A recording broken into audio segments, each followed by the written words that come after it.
자, 오늘은 우리 코로나 고난 시대에 사회생활은 어떻게 해야 하나 이런 말씀으로 오늘 주제로 삼아서 말씀 나누고 싶습니다.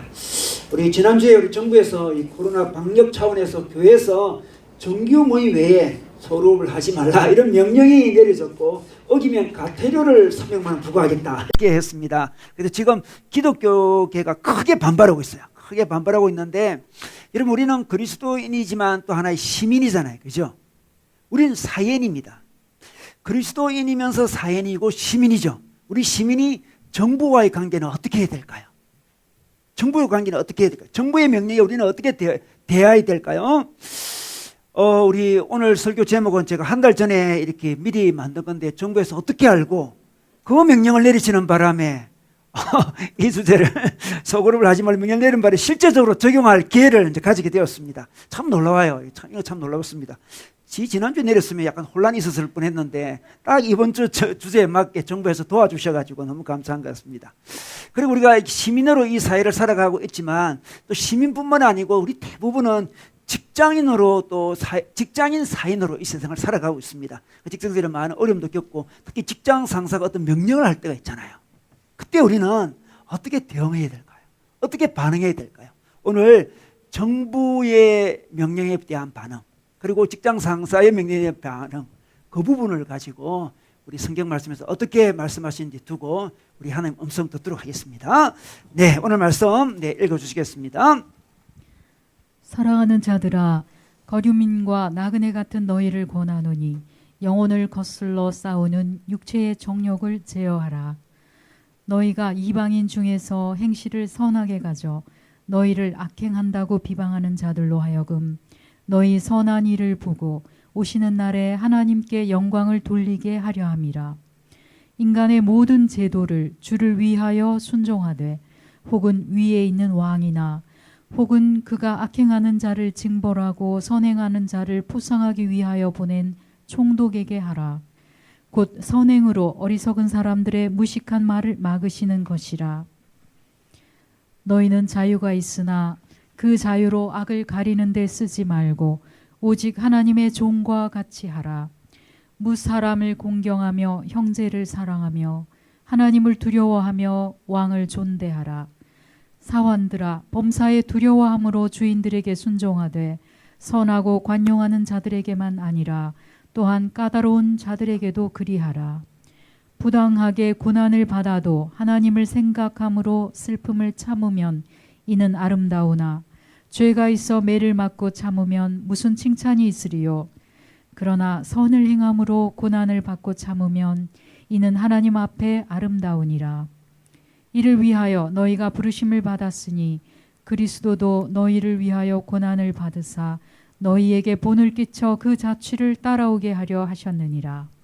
그는 죄를 범하지 아니하시고 그 입에 거짓도 없으시며 욕을 당하시되 맞대어 욕하지 아니하시고 고난을 당하시되 위협하지 아니하시고 오직 공의로 심판하시는 이에게 부탁하시며 친히 나무에 달려 그 몸으로 우리 죄를 담당하셨으니 이는 우리로 죄에 대하여 죽고 의에 대하여 살게 하려 하심이라.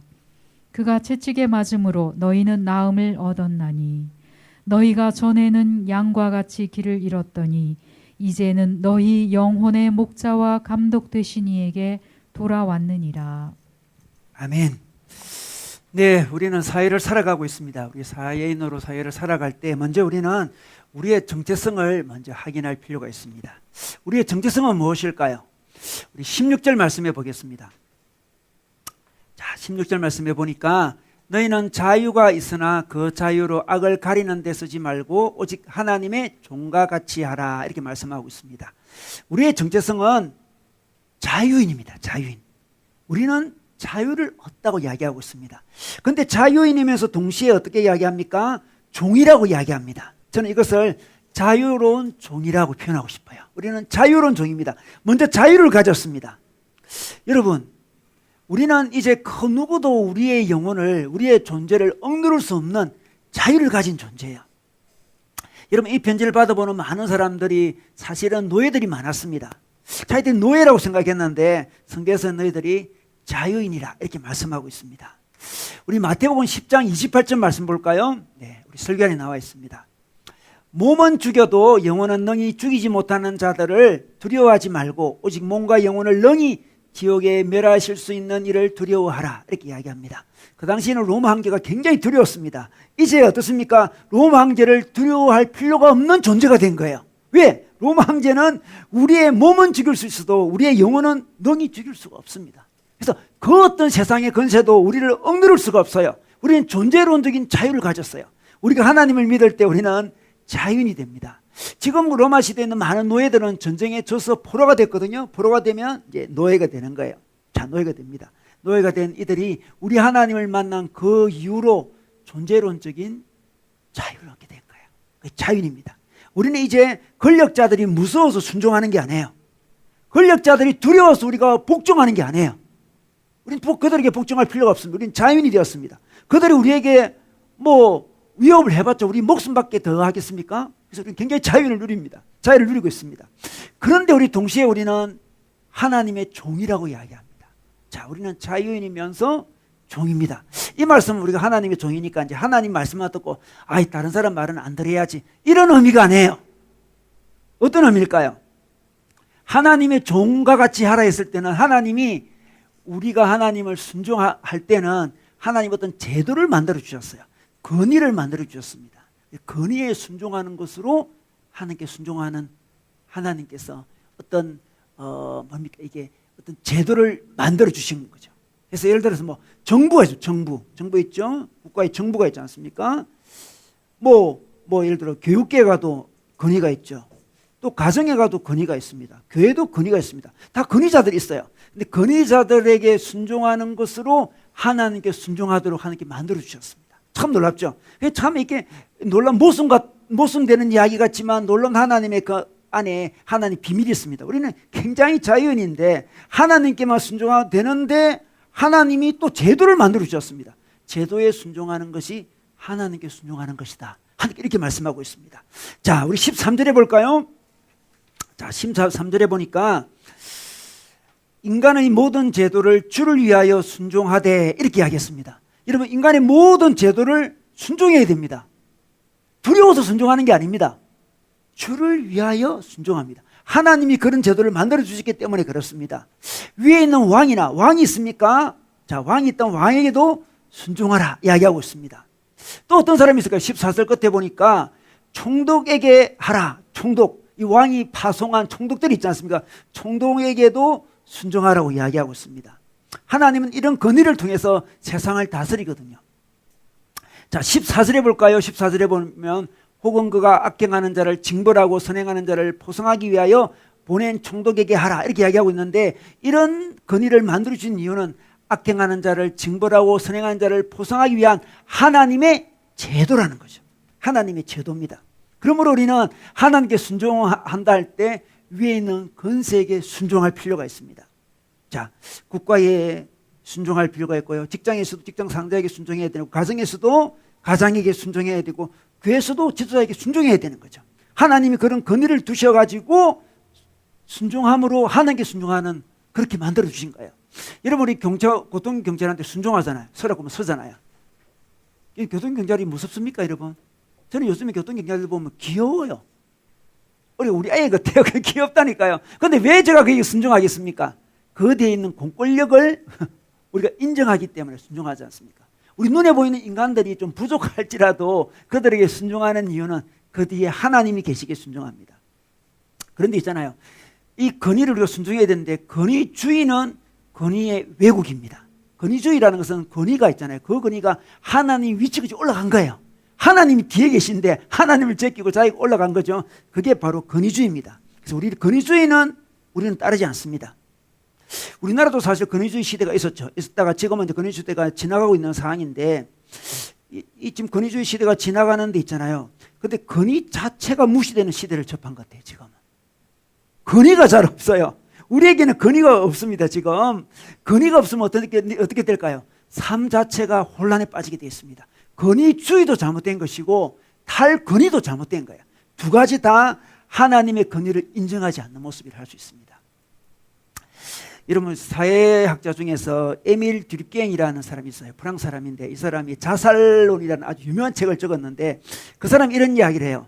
20세기 들어서 자살이 굉장히 증가했는데 왜 자살이 많아졌느냐? 삶이 어려워서 힘들어서 증가했느냐? 아니라는 거죠. 자기가 사회학자 통계를 다 내봤습니다. 굉장히 똑똑한 분인데 통계를 내고 딱 분석해 보니까 사람들이 자살을 많이 하는 이유는 방향을 알지 못해서 자살, 방향. 이전에는 좀 부족하지만 다 건의들이 있었는데 지금 건의가 무너짐으로 말미암아 방향을 잡지 못했습니다. 어떤 것이 옳은지 어떤 것이 그런지 이 10대들이 판단을 못한다는 거죠. 건의가 없어요. 건의의 부재입니다. 건의의 부재 시대 젊은이들이 탈건의가 되면서 방향을 잃고 자살을 많이 한다는 거예요. 하나님은 건의를 만들어 주셨는데 건의를 무시해버린 거죠. 여러분 축구 경기를 하는데 건의자가 없다고 생각하면 어떻게 되겠습니까? 축구 심판이 없어요. 그럼 축구 시합은 대혼란이 일어나겠죠? 대혼란이 일어납니다. 여러분 건의주의도 문제지만 탈건의도 문제라는 거죠. 여러분 그 러시아의 소설가 솔제니친 아시죠? 솔제니친이 이제 신앙을 가지고 그 전체주의 이제 옛날 소련에 있다가 이제 미국으로 망명을 하죠. 그 전체주의 국가는 그 독재자, 이 독재자의 건의가 하늘에 있지 않습니까? 그죠? 건의주의죠, 건의주의.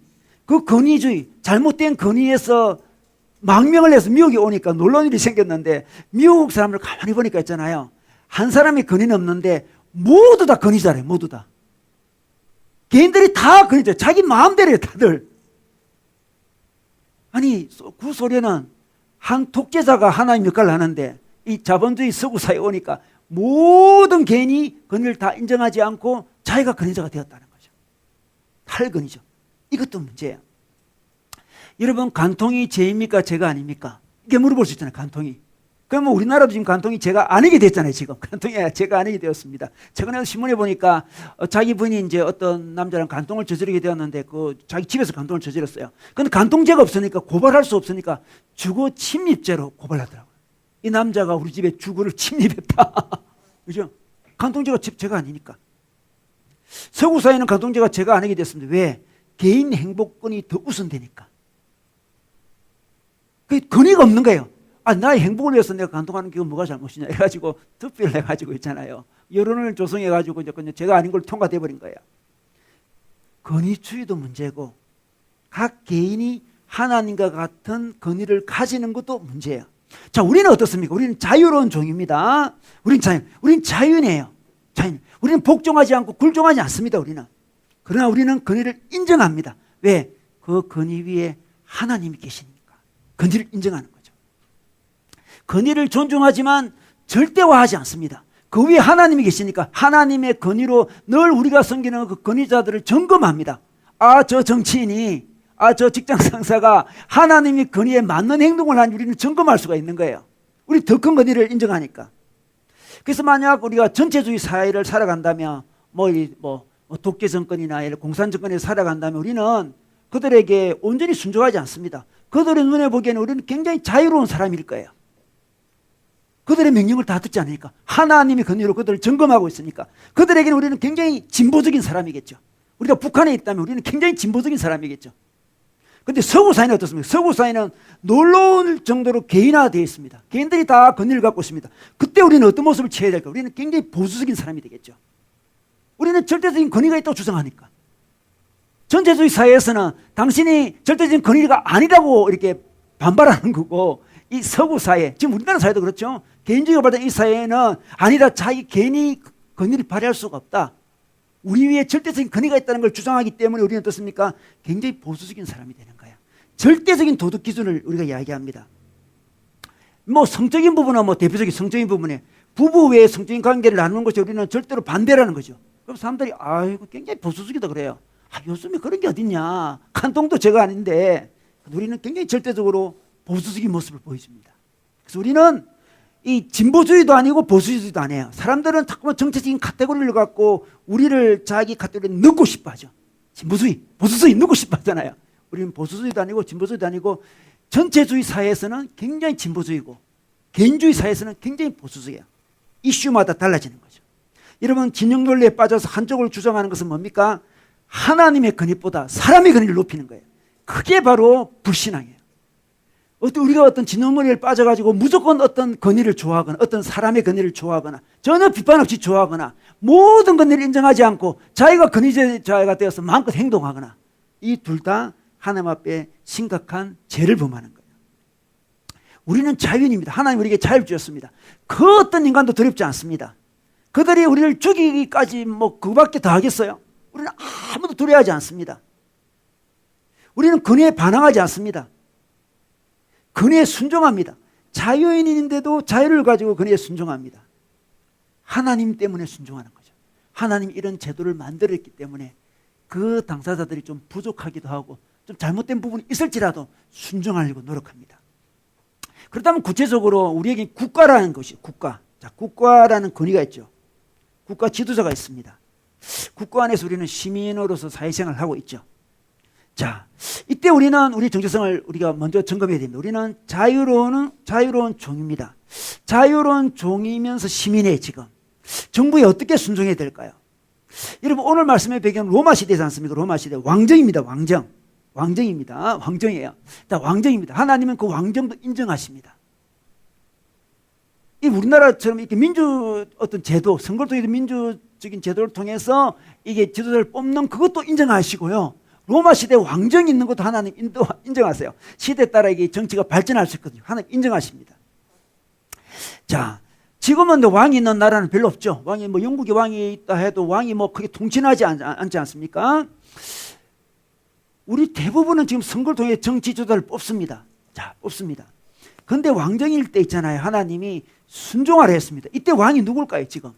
네로 황제거든. 폭군입니다, 폭군. 네로 황제에게 순종하라고 하고 있습니다.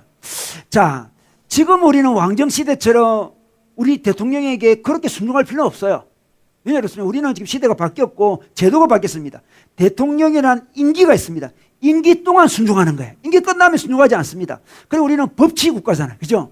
옛날에 왕정 시대는 왕이 있고 법이에요. 취임이 있고 나라고 취임이 법이잖아요. 근데 하나님 그것도 인정하십니다. 놀랍죠? 인정하십니다. 지금은 어떻습니까? 지금 법치국, 법의 테두리 안에서 우리는 정치 지도자들을 존중합니다. 정치 지도자가 법에 어긋나면 우리는 순종할 필요가 없죠. 우리는 법치국가니까. 근데 왕정은 다릅니다. 왕정은 그 왕의 말이 법이기 때문에 그게 순종을 해줘야 돼요. 지금 우리나라는 지금 어떤 대의민주주의잖아요. 이 국회의원들 뽑아서 국회의원들이 우리를 대신해서 이제 정치를 하도록 하는 거잖아요. 근데 이런 어떤 대의민주주의는 사실 종교개혁의 어떤 전통에서 나온 거예요. 개신교 종교개혁의 전통. 예를 들어 우리 뭐 장로교, 우리 교회는 장로교잖아요. 장로교는 어떻습니까? 목회자와 평신도를 대표하는 우리 장로들 있잖아요. 장로들 함께 당회를 구성하잖아요. 저희 교회는 운영위원이 그러잖아요. 당회를 구성합니다. 그래서 함께 교회를 이끄는 거죠. 이게 어떤 민주주의의 발판이 되어서 대부분의 나라에서 이 제도를 우리가 수용해서 하고 있지 않습니까? 자, 그러니까 민주주의는 사실 우리 성경에서 넣었다고 할 수 있습니다. 완벽한 제도는 아니지만 그래도 좀 개신교의 또 성경적인 근거를 가지고 있다고 할 수 있습니다. 그런데 있잖아요. 이런 사회에서는 우리가 얼전 법안에서 일정한 기간에 순종하는 것은 좀 자연스럽다 할 수 있는데 왕정일 때 순종하는 것은 굉장히 어렵게 느껴집니다. 어렵게 느끼시잖아요. 그런데도 하나님은 순종하라고 하고 있습니다. 순종하는 모습이 어떻게 드러납니까? 오늘 12절 말씀 볼까요? 12절에 보니까 너희가 이방인 중에서 행실을 선하게 가져 이런 말씀이 있습니다. 행실을 선하게 가지라고 이야기합니다. 놀랍습니다. 하나님의 권위를 인정하는 사람은 네로 황제가 다스리는 그런 상황에서도 행실을 선하게 가진다. 행실을 선하게 가진다는 것은 어떤 것일까요? 자, 15절에도 또 나와요. 곧 선행으로 어리석은 사람의 무식한 말을 막으시는 것이다. 선행을 해야 돼. 자, 선행을 하고 행실을 선하게 가진다는 것은 그 시대는 왕의 명령을 잘 듣는 거예요. 순종하는 거예요. 순종합니다. 여러분 그 시대에 있잖아요. 기독교인들 향해서 악행을 한다고 이렇게 비방을 했습니다. 우리 12절에 나오죠. 너희를 악행한다고 비방하는 자들로 악행한다고 비방했습니다. 어떤 악행을 한다고 비방을 했을까요? 기독교인들 가만히 보니까 서로 형제요 자매라 불러요. 형제 자매로 부릅니다. 아니 형제 자매가 아닌데 형제 자매라 불러요. 이게 뭐지? 근친상간을 하는 모양이다. 로마 시대 근친상간이 싫어했거든요. 오해를 받았습니다. 그리고 성만찬을 한다고 성찬을 한다고 뭐 예수님의 피를 나누고 예수님의 살을 나눈다는 이야기를 들었어요. 인간의 피와 인간의 살을 나눈다고? 신종인가? 오해를 했습니다. 이런 악행을 행하는 자를 오해를 받았습니다. 그래서 로마 정부에서 조사를 했어요. 조사를 해보니까 있잖아요. 오해였어요. 신종이 아니었고 건진상하는 것도 아니었어요. 오히려 이 로마 사회에서 선행을 하는 것으로 밝혀졌어요. 어떤 선행을 했습니까? 전염병이 많이 돌 때 이거 그 병에 걸린 그 병자를 기독교인이 적극적으로 도왔거든. 그 로마 황제에 만든 법을 적극적으로 지켜요. 그리고 전염병 돌 때 적극적으로 도와요. 그래서 로마 정부에서 조사를 해보니까 이 사람은 악행을 한 사람이 아니고 선행을 하는 걸로 판결이 났습니다. 선행을 하는 거예요. 지금 이 시대도 우리가 지금 해야 될 게 바로 그거죠. 우리는 오해가 많이 일어날 수 있습니다.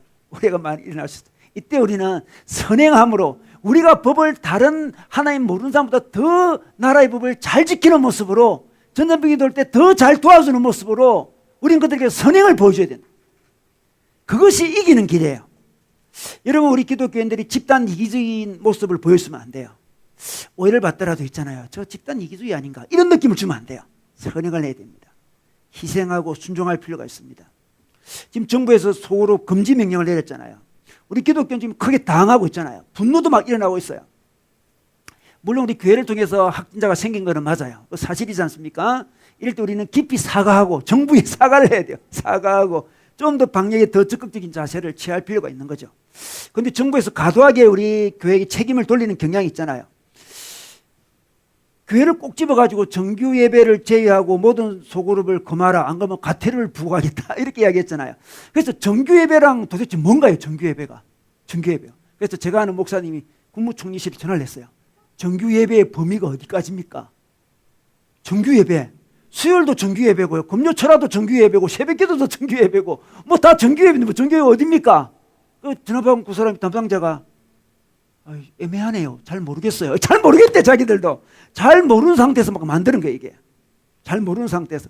그래서 또 회의를 했는가 봐요. 회의를 내가 또 발표를 했는데 정규 예배는 주일학교 모든 예배가 정규 예배다. 금요철에도 정규 예배다. 수요 예배도 정규 예배다. 뭐 새벽기도 정규 예배다. 발표했어요. 정부에서 발표했어요. 그런데 구역 모임은 정규 예배 아니래요.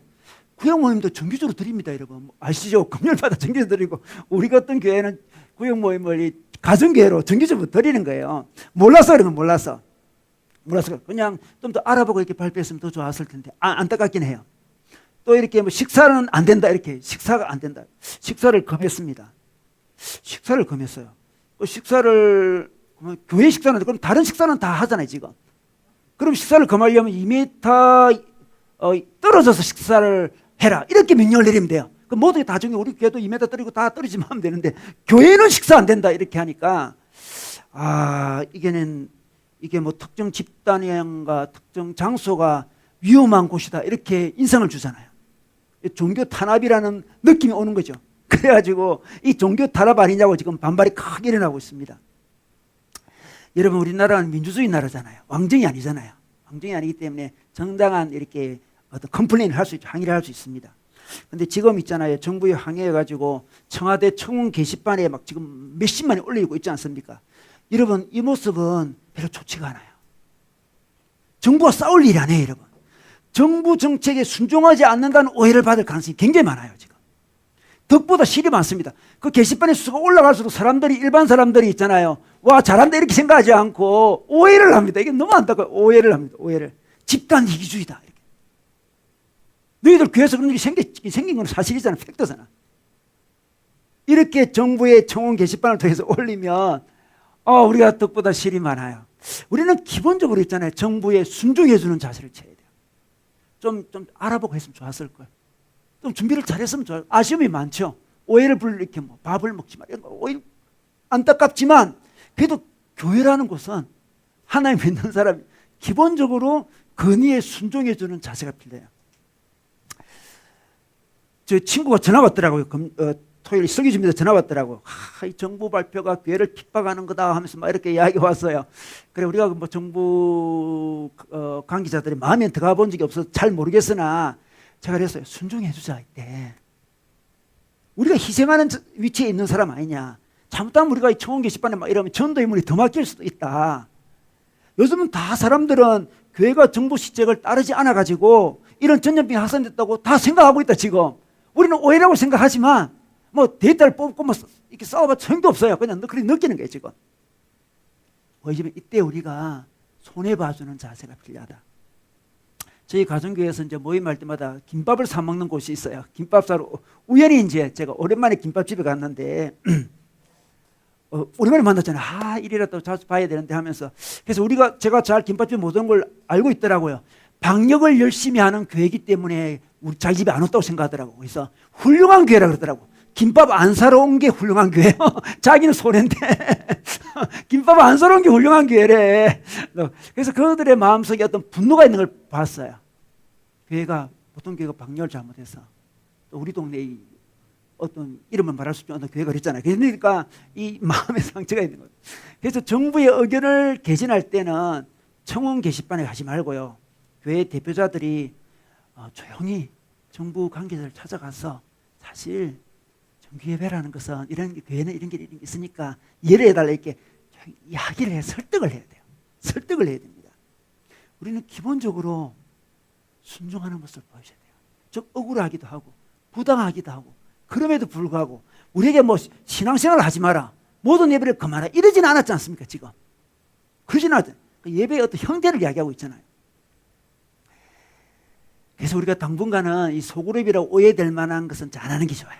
안 하는 게 좋아요. 줌을 해도 되고, 그리고 비공식적으로 하면 돼요. 아, 교회 모임이 아니다. 그거 모이면 되잖아요. 그죠? 집에서 모이면 되거든요. 집에서 모이는데, 우리 집에서 모이면 되는 거예요. 이게 지혜죠, 지혜.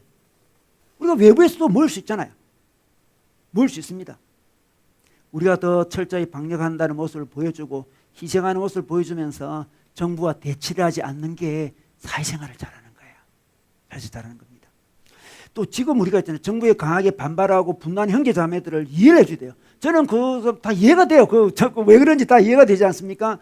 그런 형제 자매들, 그런 교회들, 반발하고 분노하고 청원에 올리는 사람들, 그 사람들에게 우리가 있잖아요. 너희들 잘못하는 거야. 어리석다. 이렇게 지적질하고 질책하는 것도 또 잘못된 거예요. 우리 형제 자매들이. 그래서 제가 전화로 이렇게 했듯이 친구에게 그냥 만나서 이렇게 하면 우리가 또 손해볼 것 같으니까 이렇게 설득을 해야 돼요. 제가 최근에 모 기독교 방송에서 기독교인들이 청원하고 뭐 이렇게 하는 게 굉장히 어리석고 무지한 행동이라고 막 이야기하는 사람을 데리고 와서 인터뷰를 한 걸 제가 들었어요. 그 인터뷰하는 사람, 그 사람이 제가 잘 아는 사람인데 그분은 한국 교회를 늘 공격함으로써 정체성을 찾는 사람이에요. 인터뷰하면서 한국 교회를 욕하고 공격하면서 한국 교회 분열된 모습을 보여주는, 이것도 하나님 앞에 잘못된 거예요. 이것도 어쩌면 더 큰 잘못이라, 형제 자매를 공격하니까 더 큰 잘못이라 할 수 있습니다. 우리는 굉장히 지혜롭게 우리 정부에게 순종하는 모습을 보여야 돼요. 그리고 당황해서 어려워하고 힘들어하는 그 형제자매들 껴안아야 되는 거죠. 그런 사람들을 무시하면서 어리석다 그러면서 자기는 훨씬 더 나은 기독교인이라는 것을 보여주려고 하는 그런 시도는 굉장히 한국 교회에 하는 날에 좋지 않습니다. 저는 이때 우리는 뭘 해야 되냐 그러면, 이때 정부랑 대치를 할 게 아니고 이때 우리가 예배를 얼마나 사모하는지를 보여주는 게 중요한 거예요. 여러분, 로마 시대에 예배 자체를 금지했습니다. 그거는 우리가 뭐 도저히 따를 수 없는 금지를 했죠. 그때 로마 시대 초대교회는 어떻게 했습니까? 장례식을 가장해서 예배를 드렸습니다. 그 시대 이제 모든 민족들이 장례식은 다 고유의 민족의 어떤 문화에 따라 하지 않겠습니까? 장례식은 다 하라게 줬거든요. 뭐 장례식을 하니까 공동묘지의 밤에 갔습니다. 장례식을 하다 보면 노래도 부르잖아요. 찬송을 부른 거죠. 장례식을 가장해서 예배를 드렸습니다. 얼마나 예배를 드려주고 싶었으면 장례식을 가장해서. 그들이 로마 황제랑 싸우고 로마 황제랑 대항했더라면 기독교의 독특한 매력을 보여줄 수 없었을 거예요. 로마 황제가 박해하니까 순교함으로 그들에게 대해서 반항했습니다. 반항을 싸우는 반항이 아니고 순교하는 게 반항이었습니다. 우리는 더 큰 근에 하나님 예배를 드리라 했다. 하나님이 그래 순종하는 거죠. 하나님이 더 큰 그리자다는 걸 보여주기 위해서 순교함으로 그들에게 충격을 줬습니다. 인간적인 권리를 찾는 모습이 아니었습니다. 집단 이기주의 모습이 아니에요. 지금 로마 황제보다 더 큰 위에 권위가 있다는 걸 그렇게 보여주는, 순교하기까지 보여주는 거예요. 장례 문화를 이용해서 예배를 드렸습니다. 지금 우리는 정부와 싸우기보다 우리가 하나님을 얼마나 더 잘 섬기는 자임을 보여줍니다. 우리가 예배를 얼마나 사모하는지. 만약에 어떤 현장 예배가 어려움이 있잖아요. 영상으로 더 열심히 예배드리는 모습을 보여줘야 돼요. 저 사람들이 뭐가 있다 저거. 집단 이기주의가 아니다. 뭐 헌금 그대로 주일날 모인다. 뭐 이렇게 막 이야기하잖아요. 우리 교회는 95%가 다 이 개사일을 하기 때문에 주일날 거의 헌금이 없어요. 그런 사람들이 싸울 필요도 없습니다. 우리가 예배를 얼마나 사모하는지를 보여줘야 돼요. 우리가 영상으로라도 얼마나 사모하는지, 현장에 얼마나 오고 싶어 하는지, 방역에 어떤 문제가 있다면, 안전에 문제가 있다면 정말 작은 단위라도 예배를 많이 나눠가지고 정규예배를 많이 만들어서라도 드리고 싶은 그런 마음을 표출하는 게 이 시대를 이기는 길이에요. 정부의 청원 넣는 것보다 이게 훨씬 더 중요한 거예요. 목사님이 영상에 제가 한계가 있는데 영상으로 드리니까 한계가 있는 것 같아요. 목사님이 좀 수고하셔가지고 예배를 좀 더 세분화시켜 주세요. 이런 게 멋지지 않겠습니까? 목사님 고생하시겠지만 두 번을 하니까 제가 그 타이밍을 잘 맞출 수가 없습니다. 그게 멋있는 거기에. 주중에도 좀 예배를 좀 더 드려주시든지, 주중에 우리 가족끼리 오겠습니다. 우리 가정끼리 올 테니까 정규예배 또 만들자든지, 그런 사모하는 모습을 보고 일반 사람들은 저 사람이 진짜 하나님 믿고 섬기고 하나님께 예배드리고 싶어하는구나 깨닫게 되는 거예요. 그게 보게 됩니다. 사람들은 직장은 어쩔 수 없이 가야 된다 생각하죠. 직장은 생기니까 어쩔 수 없이 아무리 위험하도록 가야 되지만 예배는 취미 같은 거예요. 취미인데 굳이 주일날 또 모여야 되는 거 생각을 해요. 우리는 취미가 아니고 우리에게는 생명과 같은 거라는 걸 보여줄 필요가 있습니다. 여러분, 예배가 취미입니까? 취미생활, 그건 주일날 그냥 산에 가는 대신 교회 오는 건가요, 우리가? 우리 신앙이 그 정도인가요? 취미라고 보기 때문에 그 정도 그냥 안 먹어도 된다고 생각하는 거죠. 직장은 가지만 하는 사람 아무도 없습니다. 여러분, 이번 코로나 사태를 통해서 우리는 우리 신앙을 점검할 필요가 있고 사회에 우리 신앙이 뭔지를 보여줄 필요가 있습니다. 로마 사회에서 초대교회 그 믿음의 사람들은 신앙이 뭔지 보여줬습니다. 목숨을 걸고 보여주잖아요. 그래서 로마가 기독교 나라가 되잖아요. 여러분, 이때에 있잖아요. 우리가 그 정부에서 이렇게 조심하라 그러니까 조심해야지 하면서 자기 신앙을 떨어뜨리면 안 됩니다.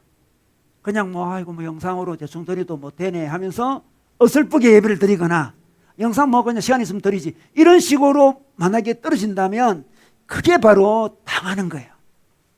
이럴 때 정부랑 싸우지 말고 자신의 내면과 싸워야 되는 거죠. 자신의 재성과 싸워야 되는 거죠. 정부에게 순종해 주면서도 적극적으로 자기 형성을 올릴 수 있는 길을 찾아가는 거, 그게 우리가 할 일이죠. 우리 이런 상황에서, 이런 사태에서, 코로나 사태에서 신앙이 약해진다면 우리 신앙은 그 수준밖에 안 됐던 거죠. 우리 신앙을 점검할 수 있는 정말 절호의 찬스예요. 우리 신앙이 어떤 거였는지, 내가 교회 예배 드린 게 어떤 거였는지, 내가 가정교회에서 교제하는 게 어떤 거였는지, 내게 교회는 어떤 곳이며 하나님은 어떤 곳이었는지, 어떤 분인지 점검할 수 있습니다. 그 사회에서 하지 마라 그러니까, 사회에서 오해하니까 그냥 포기해버릴 수 있는 그 정도인가요? 사회 압박 때문에 신앙생활도 적당히 해야 되는 건가요? 세상 권력자가 무서워서 정부에서 벌금을 때린다고 하니까 무서워서 그냥 대충 신앙생활을 하는 쪽으로 간다면 우리가 굴복하는 거죠.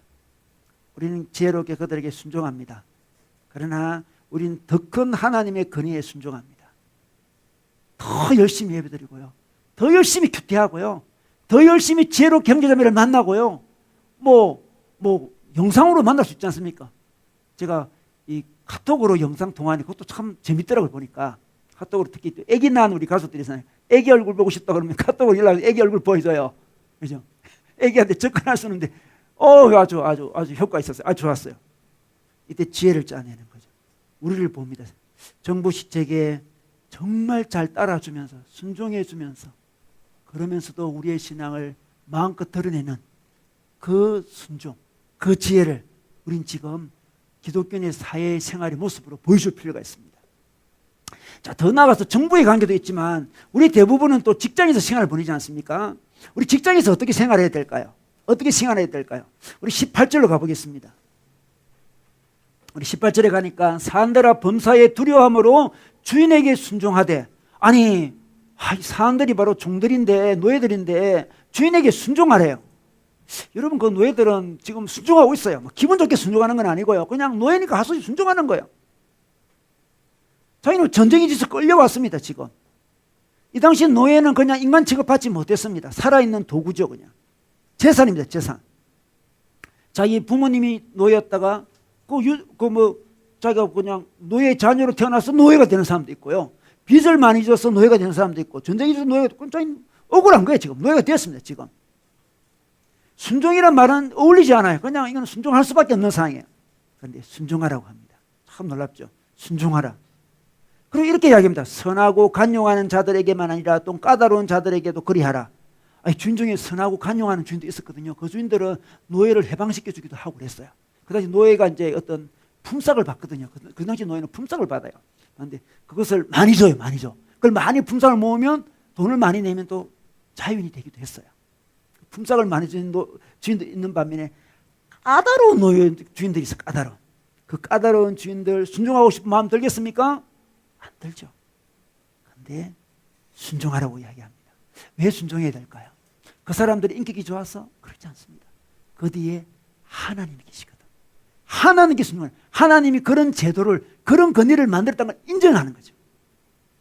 순종합니다.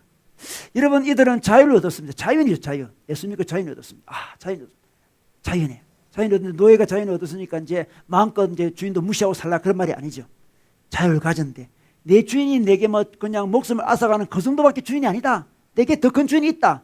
그렇지만 하나님 주인을 바라보며 이 주인, 까다로운 이 주인에게 순종하겠다고 하는 거예요. 하나님께서 순종하라고 명령합니다. 그리고 순종하겠다 결단을 해야 돼요. 자, 이렇게 하는 것이 선을 행하는 거죠. 선행이죠, 선행. 우리 정부에게 순종하는 것도 선행이라 했는데 이것도 선행이라 그럽니다. 우리 20절 말씀 보겠습니다.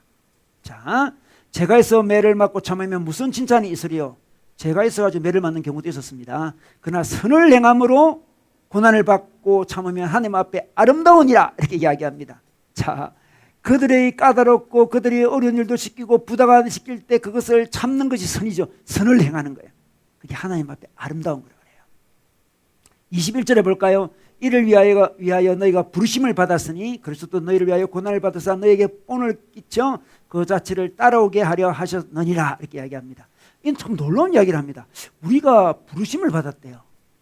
까다로운 주인일지라도 순종하는 부르심을 받았다는 거예요. 우리가 놀랍. 이게 부르심인가요? 그건 할 수 없이 하는 거 아닌가요? 까다로운 좀 힘들고 어려우니까 그냥 이렇게 하는 거 아닌가요? 직장생활은 까다로운 그 직장 상사가 그냥 할 수 없이 순종하는 거 아닌가요? 아니라고 이야기합니다. 차원이 다릅니다. 우리는 그게 부르심이에요.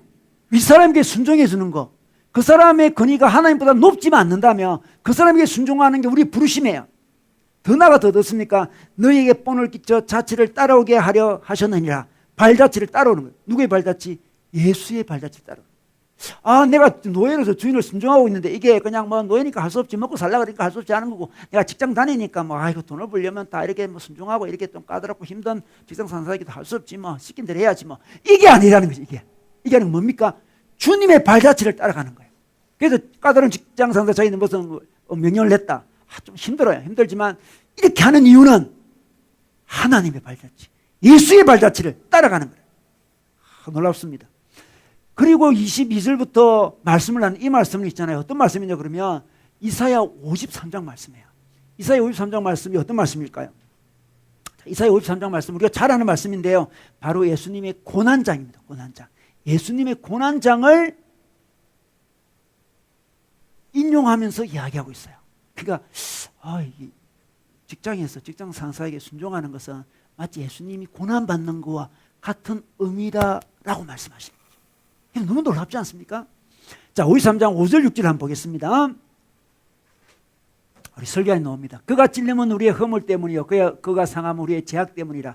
그가 징계를 받음으로 우리는 평화를 누리고 그가 채찍에 맞음으로 우리는 나음을 받았도다. 우리는 다 양 같아서 그릇 행하여 각기 제 길로 갔거늘 여호와께서는 우리 모두의 죄악을 그에게 담당시키셨도다. 자, 이 말씀을 오늘 베드로전서에서 인용을 하고 있어요. 자, 발자취를 따라가자. 그의 발자취가 바로 이사야 53장에 나온다. 이렇게 이야기합니다.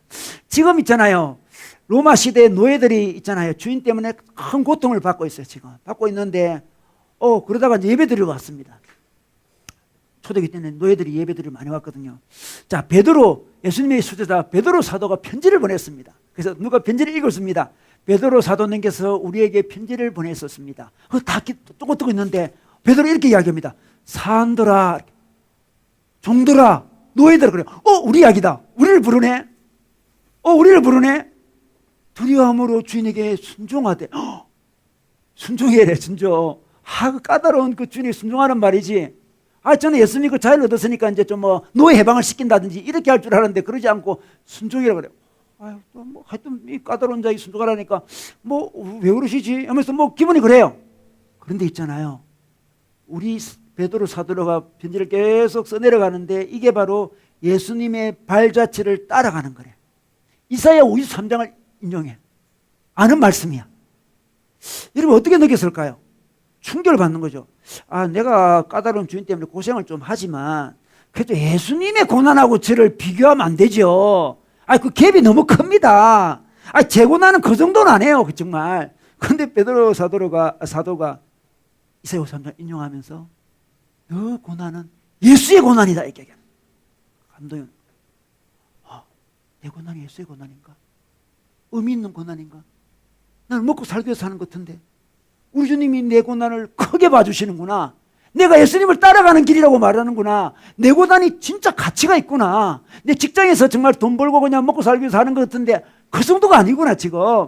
큰 의미가 있네. 그런 생각이 듭니다. 물론 지금은 있잖아요. 로마 시대가 아니죠. 지금은 우리 직장 상사 우리 관계는 어떤 계약을 맺잖아요. 계약 조건이. 그 계약에 어긋나면 우리는 항의할 수 있는 거죠. 그죠? 지금은 우리는 로마 시대의 주인과 노예 상태가 아니에요. 지금 하나님은 그 상태도 인정해 주고요. 지금도 민주주의가 발달해서 지금도 인정해 주고 지금은 계약관계예요. 계약관계. 그 계약에 어긋나면 따져야 됩니다. 당연히 따져야 됩니다. 그럼에도 불구하고 계약 안에는 있지만 우리를 까다롭게 하는 사람이 있잖아요. 계약 조건에 어긋났다고는 하기 어려운 우리를 힘들게 하는 사람 많이 있잖아요. 직장 상사 중에. 그죠? 어떻게 될까요? 어떻게 되겠습니까? 그때 우리는 그들에게 순종하는 모습을 보여주는데 할 수 없이 순종하는 게 아니에요. 으이구 이렇게 순종하는 게 아니고 너는 내 마음에 진짜 안 들지만 당신 뒤에는 하나님 바라보면서 순종하는 거고 내가 이걸 참고 인내하고 선행을 베푸는 것은 하나님의 길을 가는 것이고 예수 그리스도의 발자취를 따라가는 그 시기에 이 길을 간다고. 그 사람에게 순종하는 게 막 예를 들면 자기가 우울증에 걸릴 걸 정도로 고통스럽다. 이거는 좀 포기해야 돼요. 이거는 지혜롭게 내려와야 돼요. 그렇지 않다면 여러분 직장 생활이 쉽습니까? 직장 생활이 쉬운 사람이 어떻겠어요? 다 어렵습니다. 직장 상사가 좋습니까? 지금 좋은 직장 상사는 있을 수가 없다 생각했지, 생각에는. 그죠? 좋은 사람이 있을 수가 없죠. 왜냐 그러면 자기도 그 위에 또 사람이 있으니까 자기도. 그죠? 직장이라는 것은 이윤을 남기기 위해 존재하는 단체잖아. 끝없이 이윤에 제한이 있는 게 아니라 올해는 이만큼 하고 우리가 이제 만족하자. 그런 사장님 봤습니까? 끝없이 이윤을 추구할 수밖에 없어요. 그러니까 직장 상사는 누를 수밖에 없는 거지. 실적을 올리 누를 수밖에 없습니다. 고통스럽습니다. 아주 고통스러워요. 아주 고통스럽습니다. 그러나 그때에 나의 이 고통이 나의 이 순종이 예수님이 발자취고 이 사람을 주님께로 인도하는 길이 될 수 있다고 생각을 해야 돼요. 물론 아주 소수일 거예요. 우리가 직장 상사한테 잘 순종한다 직장 상사한테 감동받아서 나도 예수님 믿을래 이러면 좋겠지만 한 10,000명 중에 1명쯤이 될까요? 잘 없어요. 그렇지만 어떻습니까? 우리 예수님이 그 길을 걸어가셨습니다. 자, 우리 25절 말씀 볼까요? 너희가 전에는 양과 같이 길을 잃었더니 이제는 너희의 영혼의 목자와 감독이신 이에게 돌아왔느니라. 우리도 하나님께 돌아갈 사람이 아니었거든요, 사실은. 근데 예수 그리스도의 십자가의 그 고난으로 말미암아 우리 하나님께 돌아왔잖아요. 우리 주위에 있는 사람, 직장 상사도 마찬가지고 우리 주위에 있는 많은 사람도 마찬가지야. 사람들은 다 모르는 것에도 다 압니다, 여러분. 직장 상사들이 순종하는지 안 하는지 다 알아요. 열심히 일하는지 안 하는지 다 압니다. 직장 상사는 자기도 그런 것을 다 거쳐서 하나요. 딱 보면 압니다. 딱 보면 알아요. 동료들도 다 알아요. 동료들도 다 알아요. 사람은 다 알게 돼 있어요. 그럼 어떻습니까? 저 사람은 직장 상사가 인간적으로 두렵고 무서워서 뭐 불이익 당할까봐 저렇게 선행을 하고 순종하고 열심히 일하는 게 아닌 것 같아, 느낌에. 저 사람은 막 눈치 보고 그런 게 아니고 눈치 한 분만 보고 우리 주님을 눈치 보는 거지. 뭔가 기독교는 뭔가 달라. 인간적인 두려움으로 그러지 않는 것 같아. 다른 놀라운 어떤 권위자를 모시고 있는 것 같아. 열심히 합니다. 더 열심히 일하죠. 더 열심히 순종하죠. 더 열심히 선행을 하죠. 이게 하나님의 길이라고 생각하기 때문에 내가 이렇게 하면 할수록 예수님이 십자가 일을 나게 한다고 생각해요. 다른 사람을 주님께 돌리는 좋은 기회라고 생각하는 거죠. 그래서 표시가 납니다. 노예들이 너무나 당당하고 너무 여유 있어요. 제가 그 역사책을 읽다가 그런 이야기를 읽은 적이 있어요. 노예들이 있잖아요. 예수 믿은 노예들이 너무 은혜롭게 살고 있어가지고 주인을 전도한 이야기인데 주인이 너무 인생이 괴로워가지고 이렇게 왔다 갔다 하고 있는데 노예들이 있잖아요. 뭐 노래를 부르고 있고 보니까 노예들이 모여서 노래를 부르고 자기를 위해서 기도를 하고 있더래요. 우리 주인을 위해서. 기도만 들어보니까 막 노예들이 기도를 하는 거예요. 우리 주인 잘 되게 해달라고. 예수 믿게 해달라고. 너무 감동이 돼가지고 그 노예들 기도 안에 들어갔대요.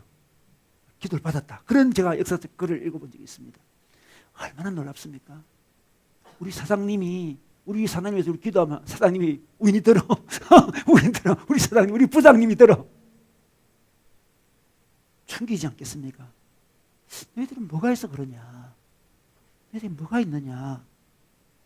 우리부터 월급을 많이 받는 것도 아니고 위치가 높은 것도 아닌데 도대체 너 속에 있는 하나님이 도대체 어떤 분이기에 그렇게도 당당하면서 예의가 바르고 선행을 하며 순종하고 직장일도 제일 열심히 하고 도대체 뭐냐? 충격을 주는 거예요. 여러분 충격을 줍니다. 우리는 단지 먹고 살기 위해 사는 인생이 아니에요. 그런 인생은 비참하죠. 그죠? 먹고 살기 위해 직장 다니고 다 그런 이야기 하잖아요. 먹고 살려면 어쩔 수가 없죠. 뭐. 우리는 그런 이야기 하는 사람이 아니에요. 먹고 살기 위해서는 저 자식이 딸렸으니까요. 우리 그 정도 이야기하지 않습니다. 우리의 고난은 주님과 연결됩니다. 우리의 사회생활은 우리 사회생활할 때 위에 그에 순종하는 이유는 주님 때문에 그러는 거예요. 여러분 우리 교회생활도 마찬가지예요. 우리 교회생활도 여러분 교회생활에 늘 보람이 있고 재미있고 돈 받고 행복하기만 합니까? 그런 사람이라면 섬기지 않는 사람 어린 사람이에요. 섬기주는 거 재밌다 그러잖아요. 이 누군가의 섬김과 헌신이 없으면 그 기쁨을 누릴 수가 없어요. 누군가 알지 못하게 누군가 섬기고 있는 거예요. 지금 다양한 모습으로 섬겼습니다. 근데 섬길 때 어떻게 느끼다? 나는 섬김을 받았는데 교회 와서 섬기긴 하고 뭐냐 이렇게만 내 섬김은 내 고난은 예수의 십자가와 연결이 되는 거예요. 예수님의 발자취를 따르는 거죠.